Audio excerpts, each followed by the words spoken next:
Alors, vous parliez des stages à l'international, mais qu'en est-il des formations linguistiques LV2, voire LV3, examen de type TOEFL, FIRST, etc. Alors, il y a deux langues obligatoires qu'on appelle un peu langue vivante obligatoire et langue vivante choisie, parce qu'il y a deux langues obligatoires, dont une, l'anglais. On pense que, enfin, de manière pas très originale, l'anglais est une langue vraiment indispensable pour un ingénieur. Pour autant, on a deux langues obligatoires.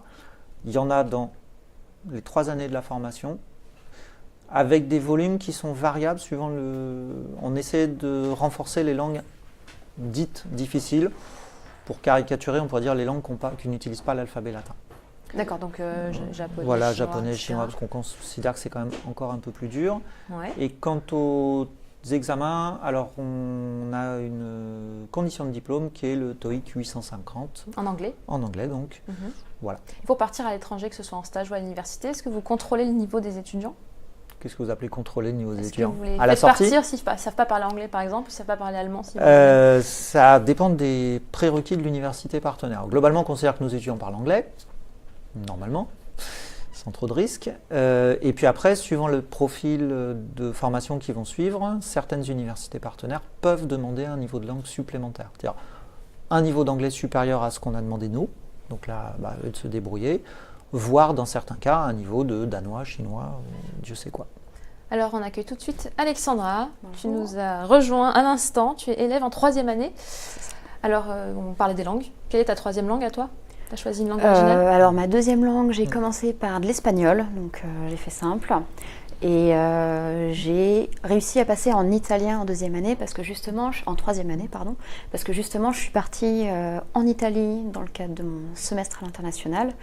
Et qu'en revenant, je me suis dit que bon, on pouvait Donc, approfondir tu as fait un les peu choses un ça. peu à l'envers. Tu as commencé l'italien après être partie? J'ai fait un peu les choses à l'envers, c'est vrai. Ok. Mais L'ingénieur bon, centralien est adaptable. voilà. Et donc, les cours de langue, t'en as pensé quoi?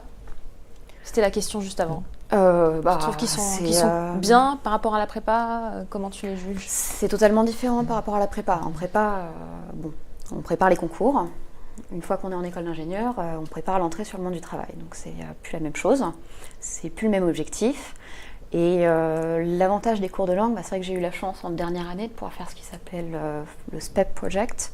Donc c'est à partir d'un moment, quand on a un niveau d'anglais considéré comme suffisant, et du point de vue de l'élève et du point de vue des professeurs, on a la possibilité de travailler sur des projets qui sont totalement différents. Donc le projet originel, c'était d'aller donner des cours dans la prison de Nantes.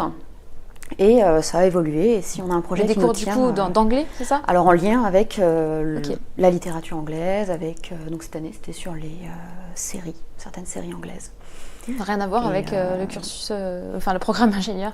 Rien à voir avec l'ingénieur, mais ça a à voir avec la maîtrise de l'anglais. Et moi, par exemple, j'ai participé à un club de lecture en anglais. Donc, on a lu 4 livres différents et on se réunissait après pour en discuter entre nous, en anglais évidemment. Ok, bah c'est très bien.